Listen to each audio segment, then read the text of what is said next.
Welcome to Tales from the Fandom, a podcast that brings a special guest out of the multiverse and straight to you. And now your host, David Ginsburg. Hello, everybody, and welcome to another episode of Tales from the Fandom.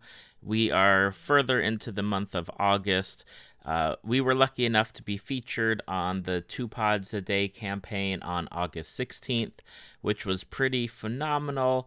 The episode that we had chosen for that one was the episode with Anthony Vondesauer of The Curse of Silver Lake as our episode that was kind of featured on that campaign. But if you are here and you found us from that campaign, welcome. And for everyone who has been around, thanks for coming back. This is another fun episode. I really enjoyed it. I always love getting to talk about some of those fandoms that you kind of forget about. And then when you see that somebody else is interested in it, it just brings back a ton of memories. And that one was for me Highlander for this episode because I really loved that TV show back in the 90s, and you'll hear us talk about it. So look forward to that. Again, for the month of August, the 2 Pods a Day campaign is going on, promoting 2 podcasts a day that you might not have heard of, and definitely go check it out. You can find it at 2podsaday.wordpress.com, or just go onto Twitter and search hashtag 2podsaday with the number 2, and you'll see people tweeting all about it. We are very involved in getting those podcasts out there and trying to represent everybody that is, an indie type of podcast. None of these are big podcasts. There's definitely several popular ones that I've been into, others that I know my friends are into and they listen. So definitely check it out. And again, as something that we're doing here on Tales from the Fandom, we will be playing like a short promo for different podcasts at the start of the episode. And there might be chances for us to start inserting them in the episode. But before this episode starts, here's a short promo, and then you'll be joining me and Moser, aka Interceptor, who has a YouTube channel for playthroughs, and you'll be hearing us talk. So thank you, and welcome to Tales from the Fandom. Hi, I'm Sarah, the host of the Salty Canadian podcast. If you want a podcast with rants, reviews, and just having fun, then this is the podcast for you. I can be found on Facebook, Twitter, at SaltyCanadian17, Instagram, The Salty Canadian. My show can be found on Apple Podcasts, Pocket Casts, CastBox, YouTube, and Google Play Music. Hopefully you will join me. Have a great day, eh? Are you a fan of fantasy role-playing? Looking for more D&D action outside your normal campaign? Do you enjoy laughing uncontrollably? Look no further than the You Meet in a Tavern podcast. Follow the continuing adventures of Tug, Durf, and Carl as Dungeon Master Joe leads them on the adventure of a lifetime. We're 4 20-somethings with dull jobs by day, letting our inner nerd kids shine in our first ever 5th edition D&D campaign together. Fans are calling it a gripping tale with a talented cast, a large source of encouragement to get myself in my own D&D group. The funniest D&D podcast I've ever listened to. But don't take it from them. Check out You Meet in a Tavern for yourself on all your favorite podcast apps. That's You Meet in a Tavern, because every good story starts in a bar. Welcome to Tales from the Fandom, the podcast that brings a special guest out of the multiverse and straight to you. Today's guest has her own YouTube channel. You might know her as Interceptor. She also goes by Ann Moser, and I am happy to have her on the podcast today. Thank you for coming on. Well, I'm thrilled to be here. Thank you so much for inviting me. It's my pleasure. I was asking our mutual friend, Chelsea Doyle, who has been on the podcast. At the time that we are recording this, she has done 4 different episodes with me.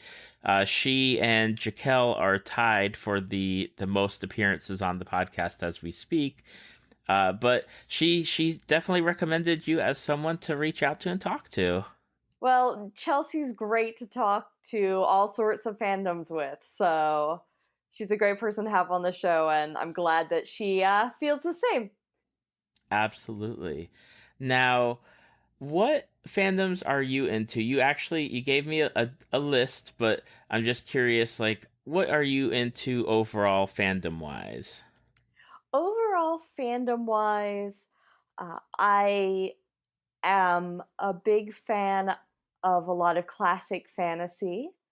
Fantasy novels are probably my favorite genre, and so some of that is Lord of the Rings, or if you've ever read Robin McKinley's The Blue Sword or The Hero and the Crown, those are some of my favorite series to read. I love the Marvel Universe, but particularly X-Men. I'm less into the Avengers, and I'm now kind of less into TV overall just because there's so much that it's hard for me to keep up with it all. But I can never turn down a good mutant story. Lots of video, and there's so many of them right now. Right, and more to And come. I know, it's just every day it seems there's going to be more and more series out there for me to watch. And then I play a lot of video games, of course. As you mentioned, I have a YouTube channel where I play games, and I prefer to play role playing games. So for me, fandoms that matter a lot to me are the ones with really rich, deep stories that I can really get into. Okay, awesome. One of the fandoms you mentioned actually has its 80th anniversary this year, later this year, which is J.R.R. Tolkien's The Hobbit, which kind of kickstarted that whole Lord of the Rings fandom. Mm-hmm. It's hard to believe it's been around for 80 years because I haven't been around for 80 years. That's Um, true. but what is it about Lord of the Rings that drew you in? Like what age were you when you discovered Lord of the Rings? Because I know for me, I received the box set when I was 11, 11 or 12. Mm-hmm. I received the box set as a Christmas present, and I remember reading it, and I think I might have told the story before, but I used to get nightmares when the ring wraiths would show up, and Oh, they'd be in yeah. my dreams. Mm-hmm. And even Merry and Pippin, I thought those were girl hobbits until it took me a while. I wasn't Right. the best reader of those books. They can be very difficult to read. I will be the first person to admit that. I had trouble reading it when I was first introduced to it myself. I really grew up with all of Tolkien's works. My father actually used to read The Hobbit to my brother as a bedtime story. Okay. And my brother's name is William, and one of the trolls is William. So clearly he was named after the troll in The Hobbit. And so that was just a part of our childhood. And I remember being very young. I don't remember how young, but trying to read the whole trilogy, but just kind of skimming through it because it can be very dense for a young child to read. Yes, it Uh, can. yes, yes, it can. You know, I was reading those books from the time that I was very little, rereading them until they finally started to make sense. We would, my brother and I would always try to learn the ruins and write in Elvish. Okay. It was just such an important part of my childhood. But I couldn't read the Silmarillion until I was in graduate school I don't. because I have not read that. I've not read anything beyond The Hobbit and the Lord of the Rings trilogy. I really recommend the Silmarillion. It is very difficult to read. Like I said, it took me until graduate school to finally get into it and be able to read it. But the depth of the story that you get reading the Silmarillion is amazing because he goes through so much history in just that one book. He goes through several different ages. and the amount of world building and language building that he did is phenomenal, and it's just amazing to have that for 80 years. Like you say, on the one hand, I can't believe it's been 80 years, but on the other hand, it seems like it's been there forever. How could it have only been 80 years? Exactly. Like, I remember reading about stories about on the New York City subways that there'd be like spray paint tags or something where it says like Frodo lives. And it's like, I don't know. Like, maybe I just don't get that.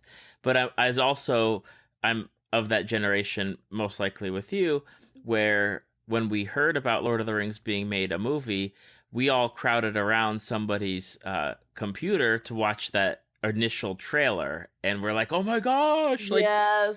going crazy, especially on the shot where it's each of them go like cresting the hill or the mountain. Yes. And it's like there's a second or 2 seconds on each of those characters, and you're like, there's so and so, there's so and so, oh, there's Bill the pony, like, just, going crazy over it. Oh, when those movies came out, I was in high school, and it was so exciting. It was like a dream come true. All the casting was amazing. I remember the day after its release, so like the midnight release. Okay. A couple of my friends had gone to the midnight release, and in school the next morning they were telling us all about it, and I was like, oh, what did they do with this? What did they do with this? We were just so excited. And then there were those people who hadn't heard of Lord of the Rings, and I was so confused because they were complaining about how the movie ended. And I'm like, have you not read the books? Like, don't you know what happens already? So that was a kind of interesting wake-up call too, like, oh, not everybody has read Lord of the Rings for their whole life. Interesting. Yeah, that was always fascinating in the theater. Like, the movie ends and they're like, what's going on? Like, I just sat 3 hours through this movie and where's the rest of it? It's like there's two more books going on. Like, you gotta wait. Yeah. Oh my gosh. Yeah, I was in college, junior year, I guess, of college, when the movies came out, and my role-playing group, like, we all went to go see them, and it was incredible. And then the best thing was when Return of the King was coming out, our movie theater was one of those movie theaters that was showing the Fellowship of the Ring and the Two Towers extended editions back to back, followed by Return of the King. So, like, I was in the movie theater for a good, 13-ish hours. Like, that was an incredible experience, movie theater wise. I really wish that I had been able to do that, because I love the extended editions and the movies in general. And my friends have marathoned them on other occasions, on like a lot of holidays, like July 4th.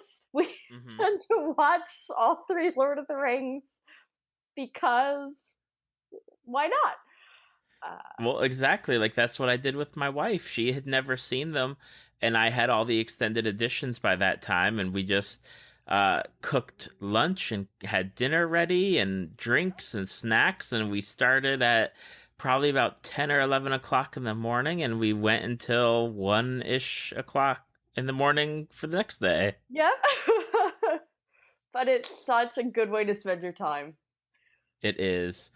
Now, who's your favorite character from either The Hobbit or the Lord of the Rings series? My favorite character growing up, I'm going to give you 2 answers. My favorite character growing up was always Legolas. Okay. I love the elves in general the most as a race. They're just elegant, and they have such a rich history, everything like that.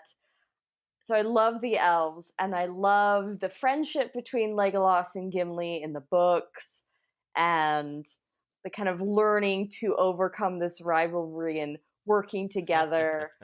And just I always found Legolas, and for what really sticks out to me is from the first book when they're going up the mountain where there's a lot of snow, and eventually they have to turn around and go through Moria. Mm-hmm. And Legolas can walk on the snow because Yes, elves are so light. And that's one of the great things in the movie is that they actually show, like, you can see it and you're like, wait a minute, what? But yeah, I gotcha. It's okay. so great. And I was looking for that in the movie, and I was like, yes, he's walking on the snow. And he gives this really strange poem when somebody comments on it. And he's like, for otters, water for otters and snow for elves or something. It was the weirdest comeback that Legolas ever had. It just always stuck out to me. And so something about his charm and almost naivety as well going through this process I always really loved. But kind of growing up and getting back more into the Silmarillion and more of the world, my favorite character is still an elf, but it's Glorfindel, the elf. Okay. Now, Glorfindel does briefly appear in The Lord of the Rings. He's at the Council of Elrond. And actually, in the book, he's the one who rescues Frodo when he's been poisoned. Right. I remembered the name. Right. So he always gets cut out of the cinematic and cartoon versions. It's never Glorfindel. It's always either Legolas or Arwen. But it's Glorfindel in the book. And when they're talking about who to send on the Fellowship, essentially they say, Glorfindel, you can't go because you're so bright and pure that you will be immediately noticed. So you cannot go with the Fellowship. And actually what happened is that it's this weird, complex, Tolkien only could do it thing, is that Glorfindel lived during the First Age. And he lived in one of the elf civilizations there that was attacked by Melkor, who was the big bad then. And they sent Balrogs and everything to fight, and Glorfindel fought the Balrog so that all the other elves could escape. And the Balrog and Glorfindel killed each other. Then there was this Glorfindel in Lord of the Rings. And when this was pointed out to Tolkien said, well, then they must be the same person. Because elves do not use names over. Okay. So if there's two Glorfindels, they must be the same one. And so he came up with this, well, I guess he went to the afterlife and the Valar sent him back to defeat the evil. Wow. And it's like, oh, okay. You're just that awesome, Glorfindel. Wow, I did not know that. But yeah. that's a great story. Yeah, it's really fun. It's really fun. Right, I remember people being upset that Glorfindel was yet again not being part of anything when the movies came out. Like, there's always people that are upset with the book adaptations, and I have one friend who, if he's listening, my apologies to you, but he brings up Tom Bombadil. Oh, mm-hmm. And it's like, yeah, there's the Tom Bombadil people, and then there's the Glorfindel people, and then there's like the oh, this didn't happen people, but you know. It's I always want to be like, aren't you just happy that we got these movies? And the movies are so good. Yeah. So when it comes to the Lord of the Rings movies, I am happy with the end product, so I'm fine with the changes that they made. Awesome. Now, which book is your favorite? Is it the Silmarillion, or do you have like a favorite book that's in the trilogy or the Hobbit? I think I mean, overall, yes, probably the Silmarillion is my favorite. As far as the books in the Lord of the Rings trilogy, probably Return of the King. The way that it ties things up. It has a couple weird humorous moments that make it feel a little bit different than the others. And here's where I think some fans have a correct disagreement. The ending of the books with Saruman taking over Hobbiton, that's a significant divergence. And I've had a discussion with a roommate of mine before where she was upset about the movie ending, in that Saruman just gets killed by Grima and everything's wrapped up. Whereas part of the story is that Frodo has to come home and kind of bring his experiences home to stop the evil in Hobbiton. Right. It needs more of the completed story. And I think that's a legitimate point, that the way that they did the ending does make it a slightly different story. I don't think it's a bad story. I'm still a huge fan of the movies, of course. And as I defended them, if that movie had one more ending, people would not have been able to stand it. So you just have to remember that. Just as a quick question to bounce off you, do you think it's because it's been a long time since the movies came out. Like I think it's like 2001-ish when they started coming out. Yeah. Do you think they wanted to stay away from the whole industrialization aspect and keep it purely like a high fantasy movie? I'm not sure that was the logic. And the reason that I'm saying that is because in the first film, when Frodo looks into Galadriel's pool, he sees the orcs taking over Hobbiton. Okay. So he sees that the industrialization is the threat, that his home's going to get destroyed. So they did bring it up there. I tend to think that it is legitimately more of a, this is a huge project and we have to kind of pick and choose a little bit in the ending. Absolutely. And they kind of want the big battle with Sauron to be the big conclusion because it's Sauron. He's more of an impressive final battle. Exactly. Then Frodo going back home with everyone else and being like, man, we just finished like defeating the most evil big bad guy, and now we got to deal with Saruman like running our town. Yeah. Gotcha. It just would have ruined the momentum of the movie, I think. Right. Instead of, the 5 endings that for legitimately there were times where it's like, okay, I've come down from like the whole epicness of like the Sauron battle and everything going on and the ring and what the wedding, and it's like, okay, I've taken like my good deal of breaths and I'm now like, I'm good, but now you keep going on me. Yeah, yep. But I cry so much that end of that movie anyway. Like from the minute like the wedding starts, it's just nonstop tears. Oh man, it's always the scenes with Sam that get me, like, because I love Sam so much. Yeah. Okay. Just thinking about his goodbye to Frodo, it's heartbreaking. It's absolutely heartbreaking. It is. But now let's get to something you didn't mention it earlier, but we talked about it before we got started on the recording, and it's a combination movie / TV series that you and I both enjoy. Specifically, I think both of us enjoyed more the TV series aspect of it than, say, the movies.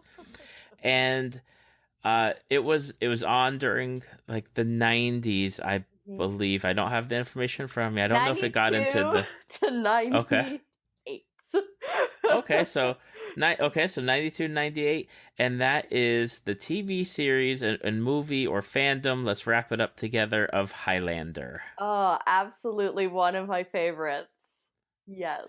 Now, did you get into it from the TV series or the movie? Because for me, I saw the TV series first, and I was like, okay, this is cool. I'm digging it. I like the little cool plots and stuff. And then I went to college, and one of my friends was like, you've got to see the movie. I'm like, what are you talking about, the movie? Like, there's a TV show. It's not a movie. It's like, oh, there's actually a movie, and Sean Connery's in it, and Christopher Lambert's in it, and Yay. There we go.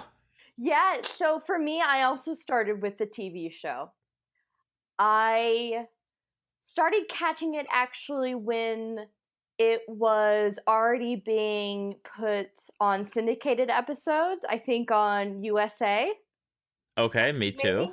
Yeah, so I was watching, I think the 4th season was where I started. The 4th season on USA. And so I would watch it after school. It was on pretty much right after school. And at that time, it was also just, I think, finishing the show, because I remember I was able to catch, I think, the last episode of the series when it originally aired. So it was right around that time. And it also showed like late night. It was on all the time for a while. It's like it was like Law and Order back in the 90s. Like you could always find, there's always those certain shows like Renegade or Highlander or the ones always on USA. You'd always find them like all over the place. Yeah, and I love those cheesy 1-hour shows. Like the really cheesy ones. It's again something that I share, particularly with my dad and my brother. We just love these kind of bad, cheesy, syndicated shows. But Highlander does actually have some good quality to it.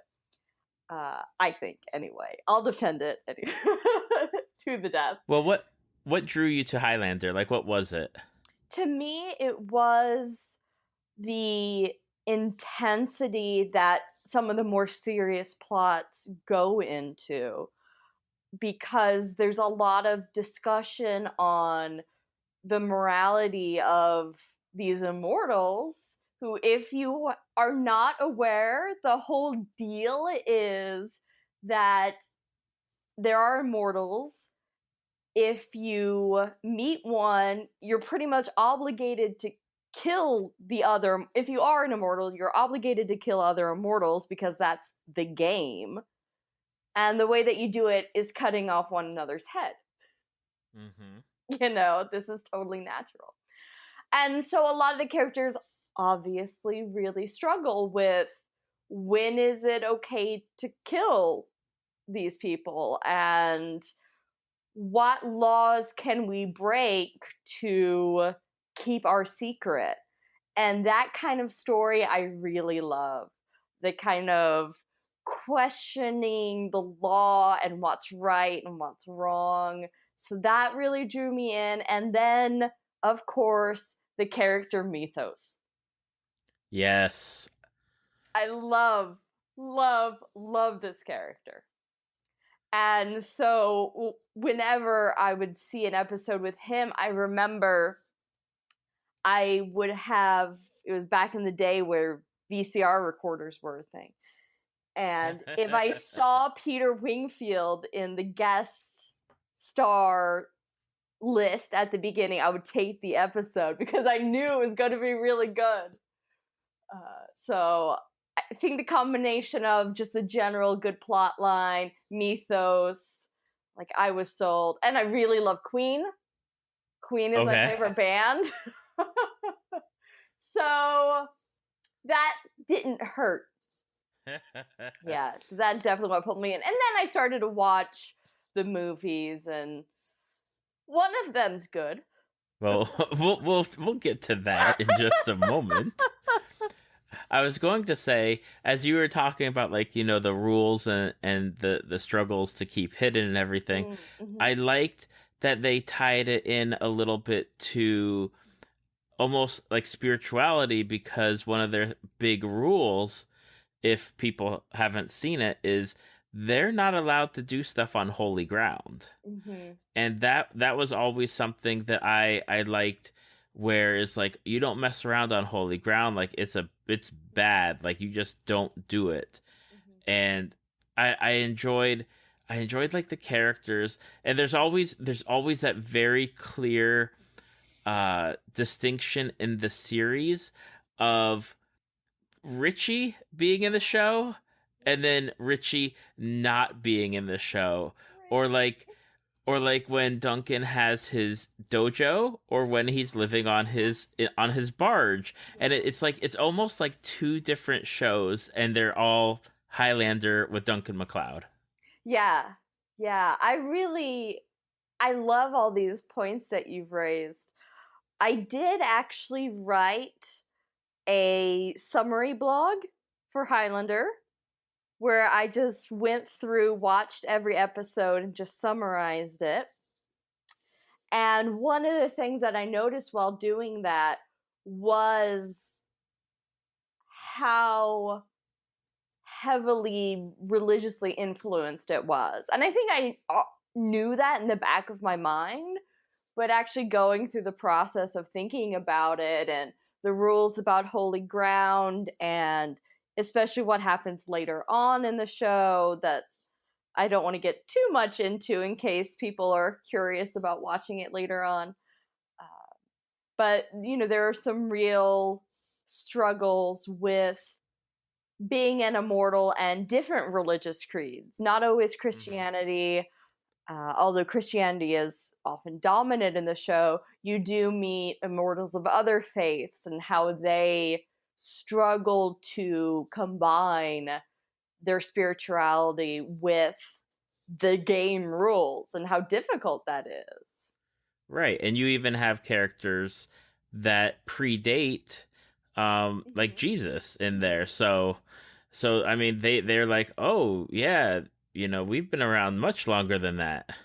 Yeah, right. For example, Mythos, who I mentioned before, he's 5,000 years old. He lives by a completely different code than Duncan MacLeod does. And I'm a history nerd, a huge history nerd. My whole family is. So just all the flashbacks and seeing different cultures and the way that everything has changed over the centuries was just wonderful to watch. Absolutely. And I always loved those flashback episodes that they have going on, where you see Duncan in different time periods, and you have him like dueling with like the French type of musketeer style sword, or Mm-hmm. and Yeah. as I have to say, like, I was one of those typical guys where I wanted Duncan's katana. Oh, Like, yeah. it's just, and then you see it online and you're like, oh man, like I can't spend $100 just on a sword that's just going to sit in a corner or something. But Yeah. it's one of those things that with those shows, like, again, Highlander is definitely one of them. And then there was another one that I used to watch on USA Renegade that had Lorenzo Lamas riding around on a motorcycle, totally unrelated to Highlander. But I was always like, man, I wish I could have his hair, his trench coat, and his motorcycle. So really, there are a lot of similarities between Highlander and Renegade. Well, Duncan has a sword and no motorcycle ish, and then the other guy on Renegade, he's got the motorcycle, but he doesn't have a sword. But it's But okay. they both have great yeah. hair. They great hair, cool jackets. Yeah, they got it.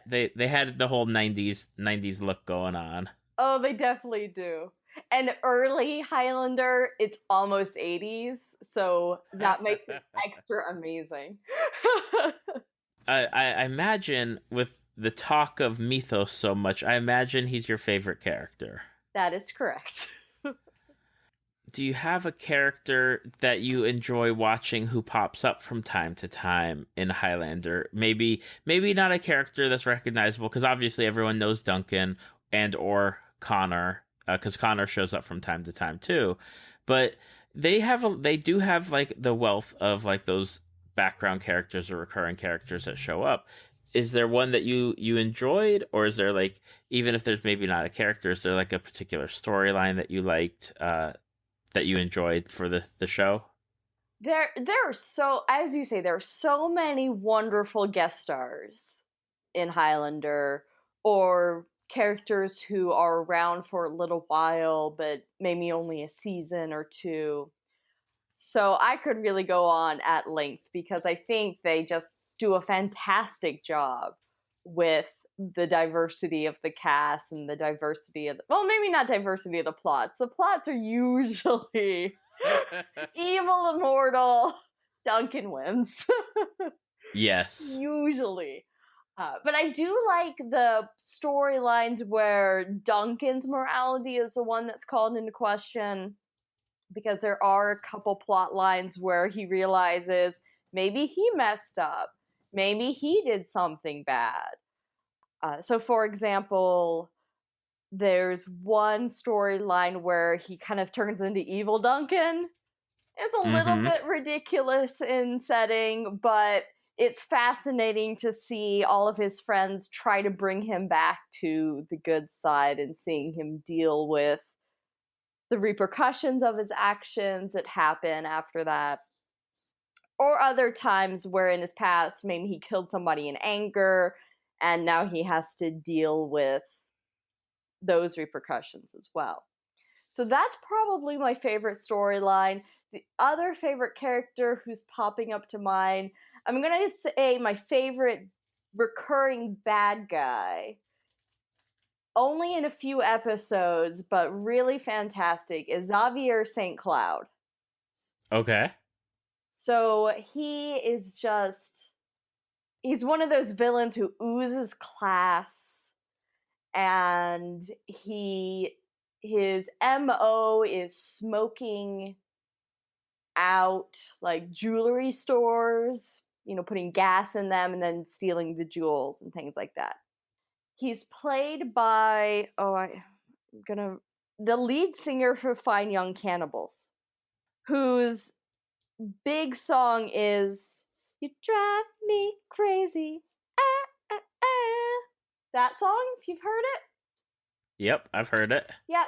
So the guy who sings that is a villain on Highlander, and so the fact that he's this villain but also this pop star just kind of cracks me up every time I see him. And so there really needs to be more of him on the show. Now, on we talked about the TV show a little bit. There are movies. Are you purely a Highlander 1 or just Highlander movie fan? Everything else don't watch? Or because I know when I started watching the movies, I was basically told, don't bother watching 2 because it's the most ridiculous thing that you'll ever watch. So I watched Highlander 1, I've watched Highlander 3, I think I watched the 4th Highlander. I think there's 4. There's 4 5. Total. I'm okay, 5. I might have missed the 5th one. But I'm so addicted to this show. Every time I see like something new come out about it, I'm like, I'm gonna have to watch this and it's gonna be terrible. But I have to do it. So which is the Highlander that's the good one for you? The good one is the first one for me. Okay. That's what I thought. I actually haven't seen most of the third one. Okay. I actually haven't been able to see it yet. So that's on my, general life to-do list, but it's pretty low on the list. Pretty low on the list. Probably like low, it's way down. Yeah, maybe I'll see it someday. There are parts of the other movies that are entertaining, for sure. So, certain scenes, every scene with Sean Connery in the second movie is great. So if you just watch the Sean Connery scenes from the second movie, you'll be fine. Well, I know that I believe there's even an edit out there, like a Highlander like director's cut or something, where they remove all of the weird Ah, plot stuff that is yes. involved in the movie. I believe that Uh, is true, yes. but again, I've not watched it. I was well advised to steer clear of it because it went into like crazy land Mm-hmm. of the Highlander fandom, Yeah. basically. Yeah. And it's like, it's Highlander. Like, it's already pretty bizarre. But Right. it's a certain, there's a logic to it, bizarreness. Listen, if you can have a worlds inhabited by vampires or werewolves or mummies or whatever, why not have immortals that like if you're already on that type of like acceptance of there's the possibility of, or you like the shows that they have them in it, Highlander is a show that if you have the time and you go back, you can definitely watch it and enjoy it overall. Like, yes, you've got to deal with like the 90s cheese factor, or if they have the original music in there, there might be some questionable choices, but overall you'll enjoy it. Yes, absolutely. Now, I did see here you wrote on your thing about Highlander. Mm-hmm. In your experience, it also has one of the legitimate nicest fandoms and legitimate coolest actors. Yes, I stand by that. All of my experiences with the Highlander fandom, for a while I was part of their Yahoo group. If anybody remembers Yahoo groups out there. Probably not. Just like VCRs. I know. I'm really dating myself in this interview. But I was part of that Yahoo group. People were always very supportive. There weren't those fandom wars and things like that that you really can see a lot. I feel in other fandoms, a lot of people being mean about characters or mean about pairings or anything like that. The Highlander fandom has always kind of struck me as, you write what you like to write and people are going to be nice about it, and they'll give you constructive feedback or whatever. The Highlander worldwide conventions, I've never been to one, but by all reports, the women who run it, and it's generally women, really nice, really supportive, and they have a really good relationship with the actors. And again, the actors, I think, really genuinely care. So if you have someone like Adrian Paul, he started a charity organization for children. Peter Wingfield, who's the actor who plays Mythos, he runs for UNICEF in marathons, and he actually quit acting to go back to medical school. So now he's a doctor. And I just love this fandom. They actually, I think one of the most telling things is there are 5 movies, as I've mentioned. The 5th one, everybody was really excited about, and the actors were really trying to get the fans really excited about it after the 4th movie, which was kind of eh. And the 5th movie came out. It did not receive a positive reaction overall. The actors are apologizing in a very sweet way. It's like, you really don't need to apologize for it, but thanks. And 3 of them did kind of a fan film with one of the producers and a couple of the actors. They just did like a 20-minute film called Reunion to give kind of something to the fans for being there. And I'm like, aw, that's sweet. And this was actually like fun. I liked this movie. I'll have to take a look. I just looked up Highlander 5 and apparently it didn't come into the American movie theaters. So maybe that's why I didn't hear about it. I remember watching it when I was in graduate school. and I apologized to all my friends that I had invited over to watch it. I was like, "Oh, this is so bad." Yeah, it looked like on the IMDb score it got like a 3 out of 10. Yeah, yeah. Not the greatest. No, But you know, when you were talking about like the Yahoo groups way back in the day, like, you know, 90s-ish internet, yeah. I feel like our internet generation back in the 90s, like I graduated high school in 97 and college in 2002, it definitely felt like if you were part of a fandom, like I was, like Star Trek and Star Wars and Buffy and a whole bunch of those, it felt like fandom discussions back then were a lot nicer and gentler than they are obviously today with memes and instant stuff. Like, you know, we had to dial in to get our internet, and we had like limits, and like we didn't have it accessible 24/7 essentially. Yeah, we didn't have enough time on the internet to get angry. Like, exactly. oh, I'm only checking my email for like an hour. Right, like I remember there was one time where I had to dial into AOL to download my emails, and then it just automatically signed me off, and then I could read my emails, compose the responses, and then dial back in to upload them to the server, basically. Way back in the day. Yeah, it was just such a different environment. That's exactly. Sure. From Highlander to another thing that has swords. Yes, I do love swords. And again, dating myself, I had the original Nintendo system. I had the original game that came out, although I didn't fall in love with the series until the second one, which it was Final Fantasy II for the Super Nintendo.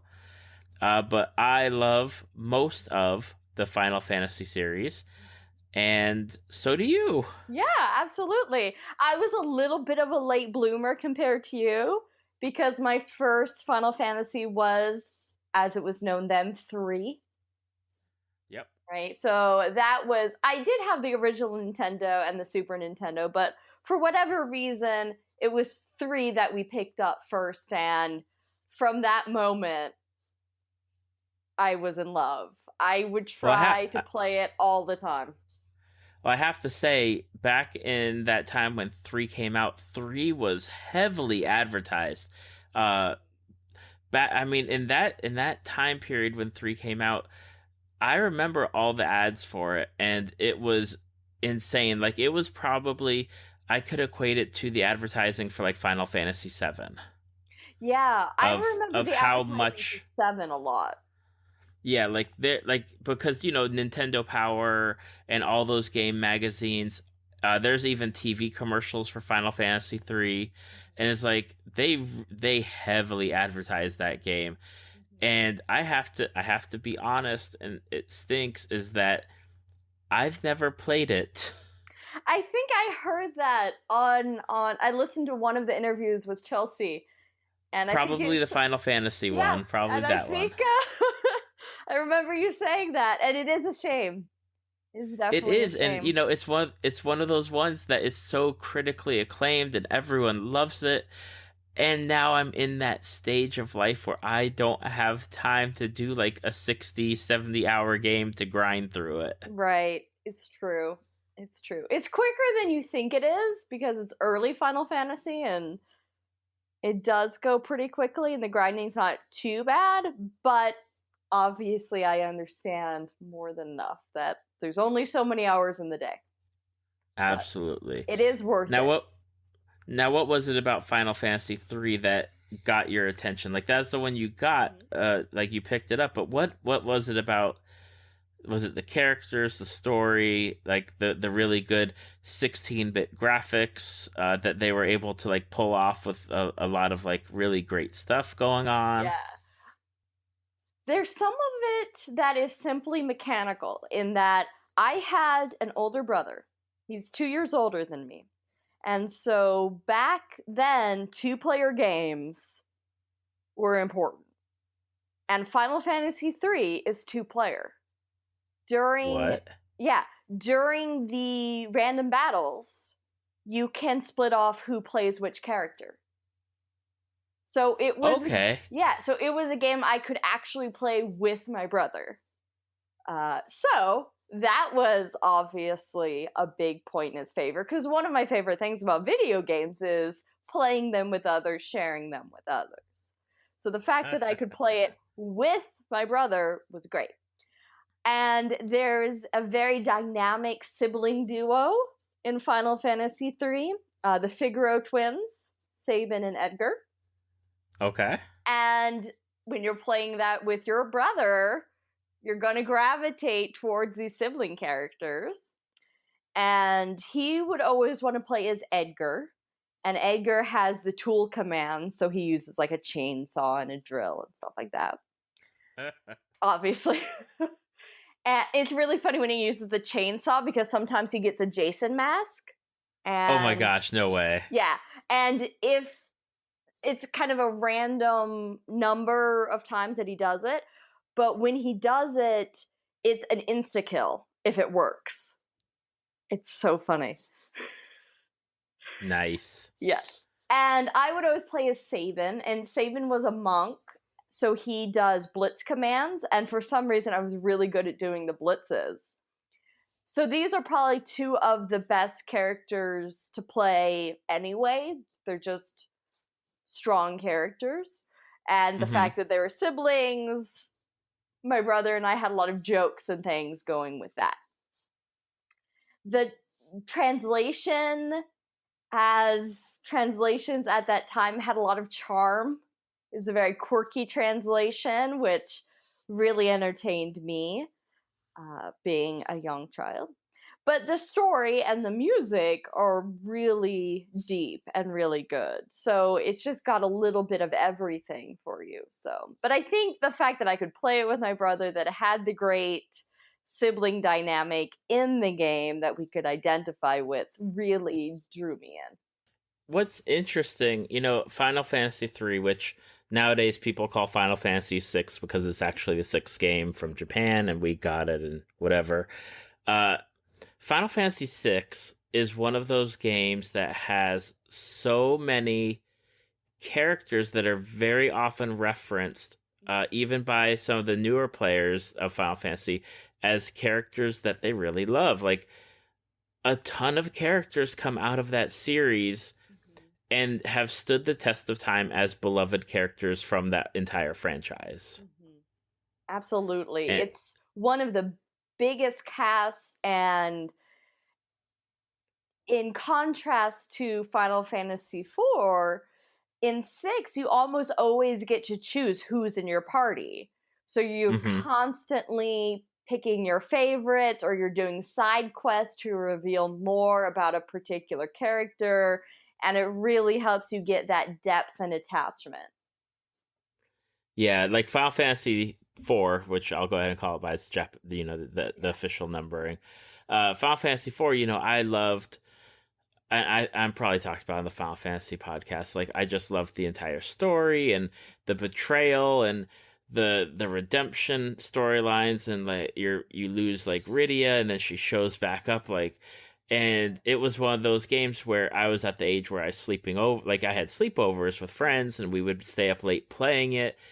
And I think it ties into those memories, as like we were getting our butt kicked, and then all of a sudden like Rydia shows up to save the day. Yeah. Or like we're fighting that wall, and we beat the wall. Kain is the only one that has life left. I have no Phoenix Downs to resurrect anybody, and then Kain turns on you and abandons you, and then the moment that you hit a random encounter, it's like you are now dead, and you have to go back to your safe point and start again. Like, those memories of like playing through, like, and everyone has them in the games that they play at nowadays, but like for me it's always Final Fantasy 4. For you it's Final Fantasy 6. Absolutely. Which still stands the test of time to this day, because they're generally releasing it as like downloadable or you can find it to play on the. I don't know if it's on the DS or I think it's on the original DS. I think they ported it over. I don't think so. 4, yes. Oh no! I know I have 4. I know, but 6, you can get it on your phone. Of course, nowadays. And they had it on PlayStation 1. They had it on Game Boy Advance, I believe. Okay, that's where I think I saw it probably. Yeah, so I think since they did a GBA, they did not do a DS, I believe. Now, is 6 6 is your favorite? Have you played the rest of them or some of them, or do you like any of the others? I have played all of them, with the exception of the massive multiplayer ones. So I haven't played 11 or 14, and I have not by myself played 1 or 2. 1, I actually just watched my friend's playthrough of it, and 2, we did a cooperative playthrough of it. So I commentated with her. That's basically like playing it. Right. But the rest I have played. And I do like almost all of them very much. Do you have any favorites that stand out from the rest of the pack? My top 5, currently, it's subject to change as I replay them and I shift things around. Number 1 is 6. Number 2 is 10. Number 3 is 8. Number 4 is 15. And number 5 is 12. Okay. Yeah. I have played, let's see here, I've played 10 all the way through and beat it. Great. And I love, I have a deep love for Yuna and Riku on that one. Me, it's Lulu and Auron. I am surprised that 9 didn't make your top 5. I think, as I've talked about elsewhere, for me, since so much of playing video games is the memory and the situation where I'm playing it, 9 I did play by myself, and it was one of the last ones I played, because I didn't play them in any particular order, because my first PlayStation was actually PlayStation 2. Okay. So I started with 10 and then worked my way through the older catalog. But 9 I didn't play until maybe 4 years ago. Okay. And I certainly enjoy it. I enjoyed it quite a lot. A lot of interesting characters. Mostly Vivi.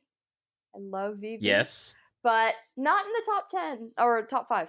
In the top 10, yes. Not, in top 10, it's a lot easier to crack that one. Yeah. Now, I want to touch on 15 for a second, because I had Chelsea on and we talked about the Final Fantasy, and she is not a fan of 15, and I've heard a lot of others. I mean, it's kind of split. It's split at this point, I think, a 50-50 of people either liking it or not liking it, but it's very strong opinions on either side. Mm-hmm. What is it about 15 that you liked? For me, 15, I really liked some of the mechanics of it, and I think that's something everybody agrees. Like, the fighting system is just a blast to go through.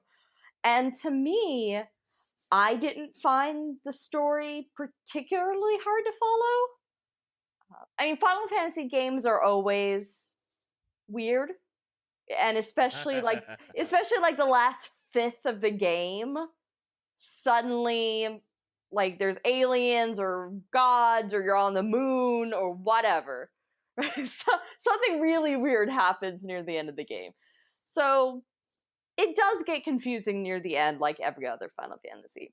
But I really found Noctis really interesting, which is probably the point that either makes it or breaks it for people. And for me, one of the few who like Final Fantasy VIII, Noctis reminded me a lot of Squall, because they're both very quiet. They don't want to express their emotions.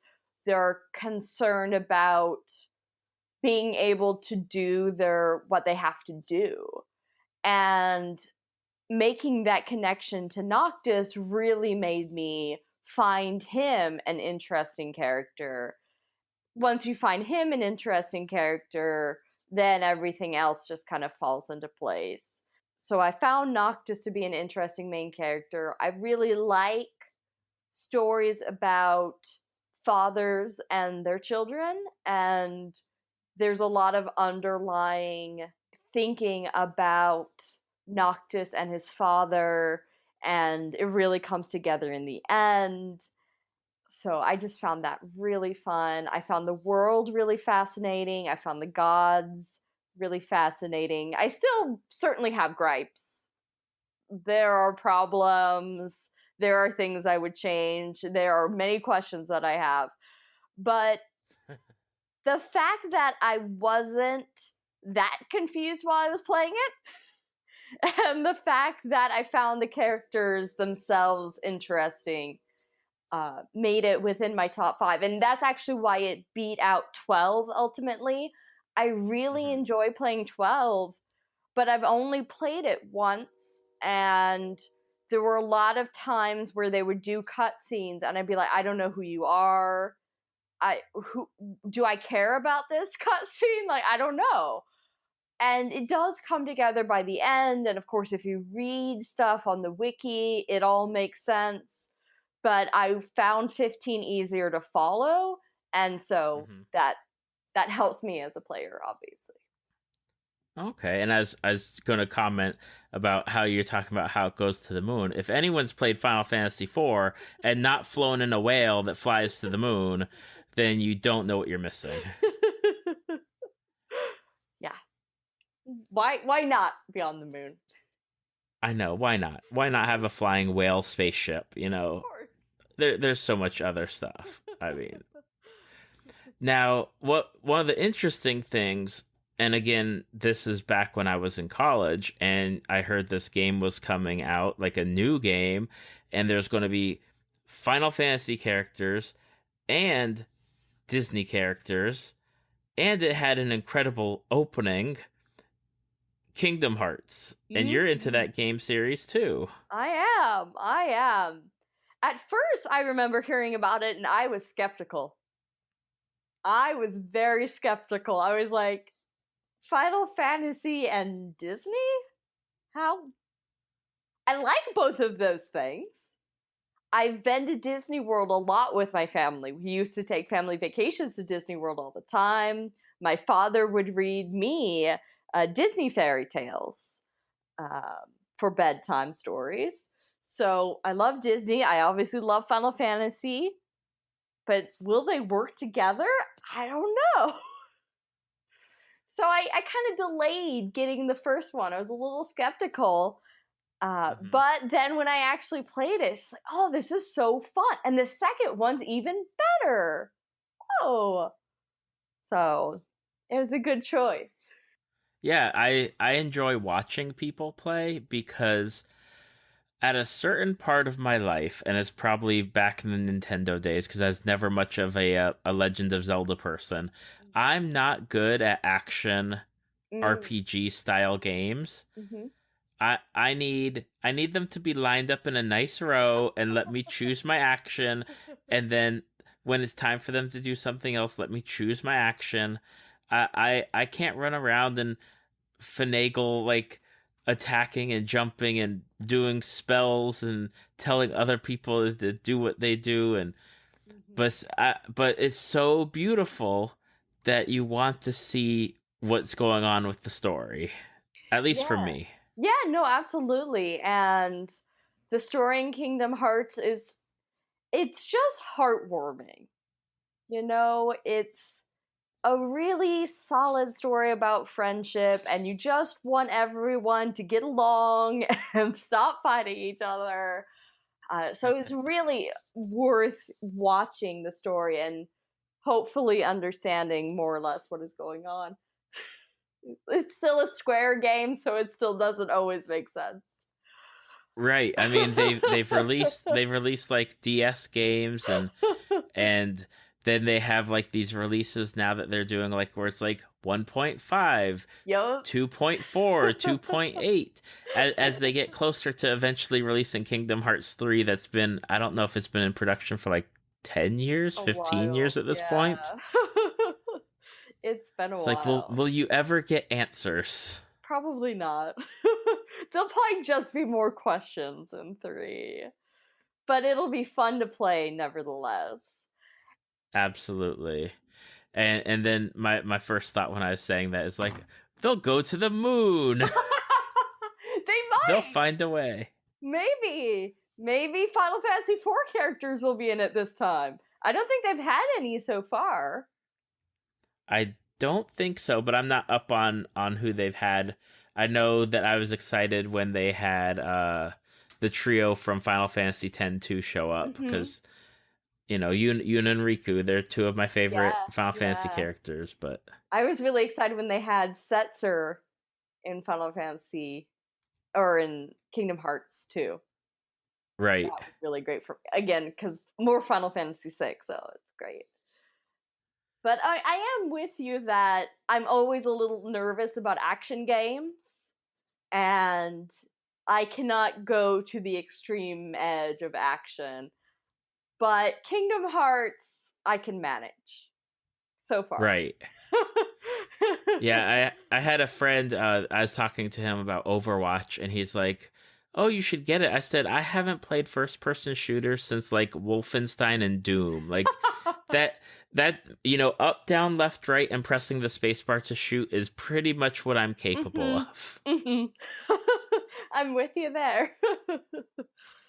Oh, my goodness. Now, I mentioned, you know, obviously Final Fantasy's awesome and it's a huge fandom, and Kingdom Hearts has fans and they've stuck around hopefully long enough and read the Wikipedias to figure out the storyline, because I've heard that the storyline, it takes some mind bending or reading to catch up on what exactly is going on. But you have a YouTube channel that I am subscribed to. And for those listening, tell us what you do on the YouTube channel. Well, on the YouTube channel, the overall goal of the YouTube channel is, first of all, to share video games with others. Again, I like sharing games with others. I like talking about games with others. Video games are best in community. Second of all, I really like trying to get into the games and explain and think about character motivations, plot, references to mythology, because I've studied a lot of Latin and Greek and ancient civilization, so really drawing out some of those references.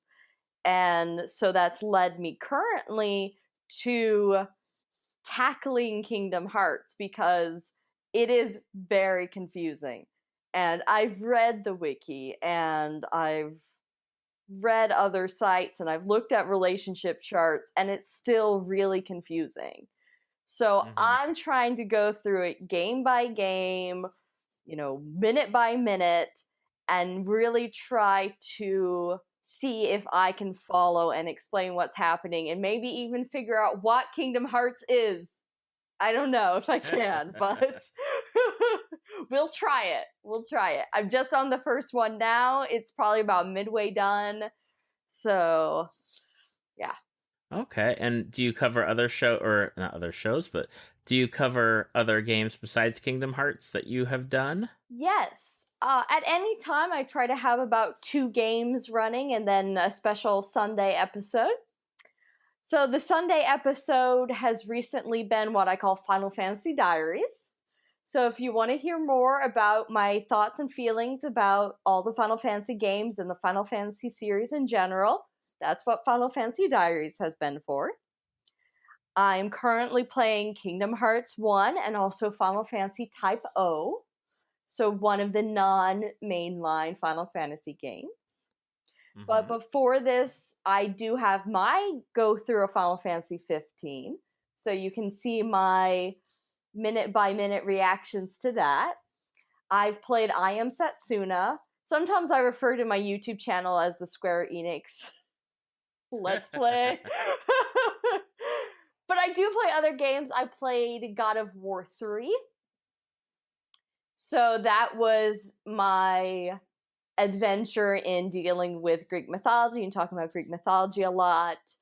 And a few other games are on there now. So come on, check out the playlist. There's a lot there. And, I only started January 1st of this year. So it is still pretty new. But there's always new content, and hopefully I won't be taking a hiatus when I move. But we'll find out.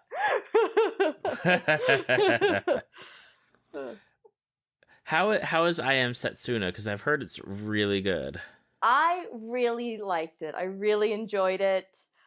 I do, like many, I think some criticism is that there's not enough to it.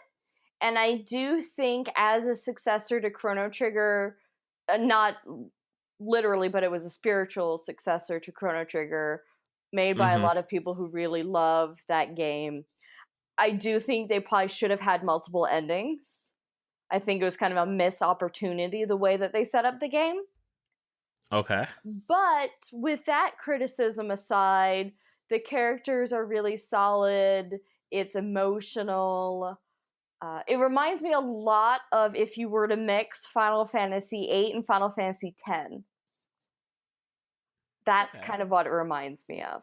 So I've really enjoyed it. The soundtrack is simple but elegant. The graphics are cute. It's definitely trying to be nostalgic, and it works for me. All right. And what is on the horizon? Do you have games planned for the rest of the year? Like, okay, you're going to finish Kingdom Hearts, you're going to jump to Kingdom Hearts 2? Yes, I'm going to go through the whole Kingdom Hearts cycle as much as I can.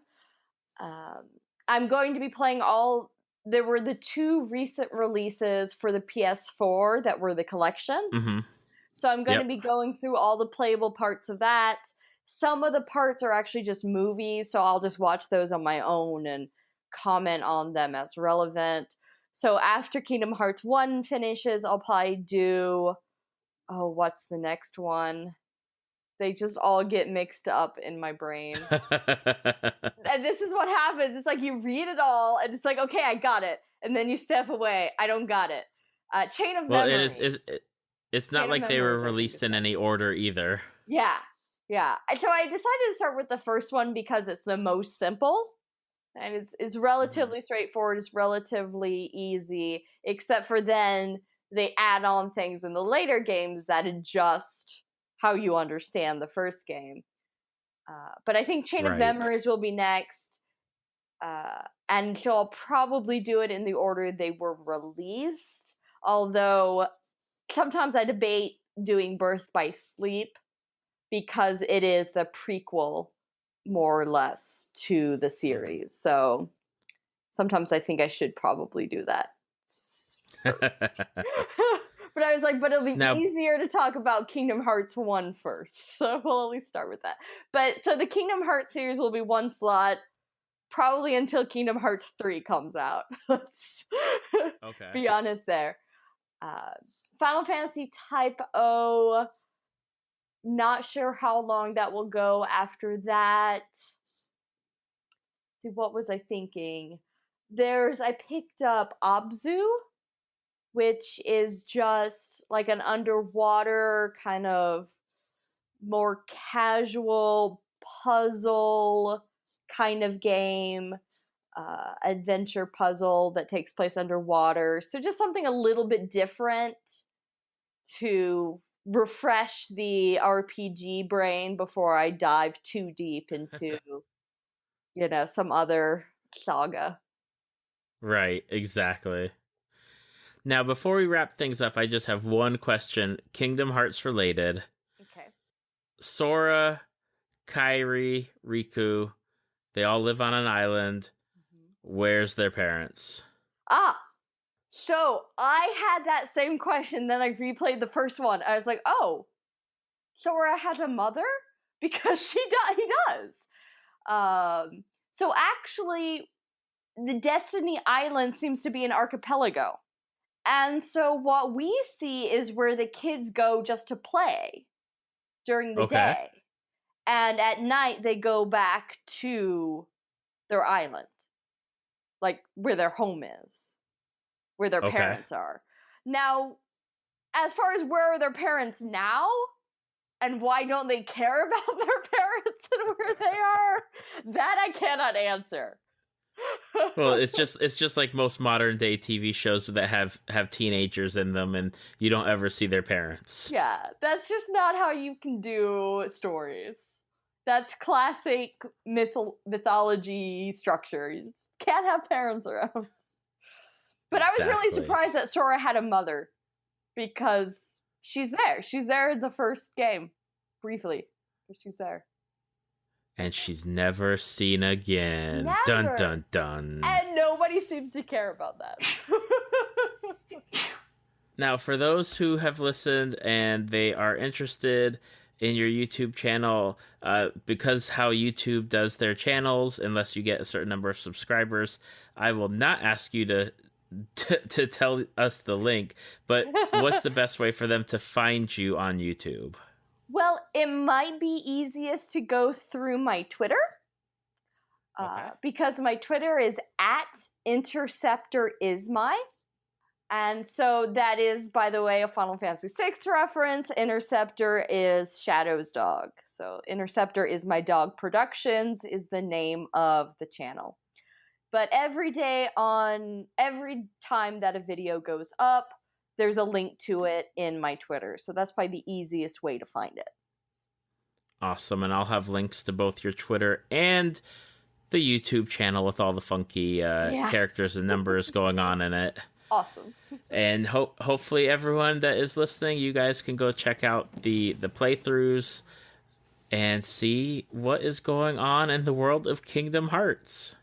Yeah. And other stuff. And other things. And for sure, feel free to leave me a comment there or tweet at me. And I'm particularly happy to get questions to answer, because I have done a lot of research into mythology, like I said, history. So if you've ever had a question like, hey, what's up with Sora's parents? I will take a time to do an Interceptor researches, which is something that I do in that Sunday slot, where I just research a little question for you and try to explain it to the best of my ability. So feel free to take advantage of that. Awesome. Well, Anne, thank you so much for taking the time out of your schedule for coming on and talking with me, because it's been a blast. And I'm glad that I got to go back in time and relive some of these fandoms that I was into. Yeah, well, thank you so much. I never get to talk about some of these things enough, so it was really fun to be here. That's what I'm here for. Thank you for listening to Tales from the Fandom. Subscribe to us on iTunes or your podcast app of choice. Follow us on Facebook at www.facebook.com/talesfromthefandom to see photos, links, leave feedback, and check out upcoming guests. If you'd like to be a guest, email David at talesfromthefandom@gmail.com.